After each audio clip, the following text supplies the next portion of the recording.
யாழ் புனித சார்ல்ஸ் மகா வித்தியாலயம் ஆரம்பிக்கப்பட்டதன் 150வது ஆண்டு விழாவை முன்னிட்டு பழைய மாணவர் சங்கத்தின் ஏற்பாட்டில் புனரமைப்பு செய்யப்பட்ட ஆரம்ப பிரிவு மாணவர்களின் சிறுவர் விளையாட்டு பூங்கா திறப்பு விழா வைகாசி மாதம் 11ஆம் திகதி கடந்த திங்கட்கிழமை நடைபெற்றது. பாடசாலை பழைய மாணவர் சங்கத்தின் ஏற்பாட்டில் அதிபர் திரு லெனின் குமார் அவர்களின் தலைமையில் இடம்பெற்ற இந்நிகழ்வில் யாழ் புனித மரியன்னை பேராலய உதவி பங்கு தந்தை அர்த்தந்தை ரொஹான் டியோனி அவர்கள் கலந்து ஆசியுரை வழங்கி புனரமைப்பு செய்யப்பட்ட பூங்காவை ஆசீர்வதிக்க பிரான்ஸ் பழைய மாணவர் சங்க தலைவர் திரு டேவிட் ஆண்டன் ராஜ்குமார் அவர்கள் அதனை திறந்து வைத்தார்.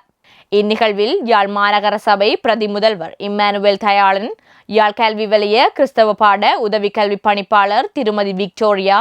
யாழ் மரியாள் வித்தியாலய அதிபர் கெனத் மேரியன், பழைய மாணவர் சங்க செயலாளர் ஸ்ரீ சுதாகரன், விழா குழு தலைவர் தபேந்திரன் மற்றும் ஆசிரியர்கள், பெற்றோர்கள், பழைய மாணவர்கள் கலந்து கொண்டனர். இப்புனரமைப்பு பணிக்கான நிதியுதவியை பிரான்ஸ் பழைய மாணவர் சங்க தலைவர் திரு டேவிட் ராஜ்குமார் அவர்கள் தனது மனைவியும் பாடசாலையின் பழைய மாணவியுமாகிய அமரர் ஆண்ட்ரோஸ் ராஜ்குமார் அவர்களின் நினைவாக வழங்கி வைத்தார்.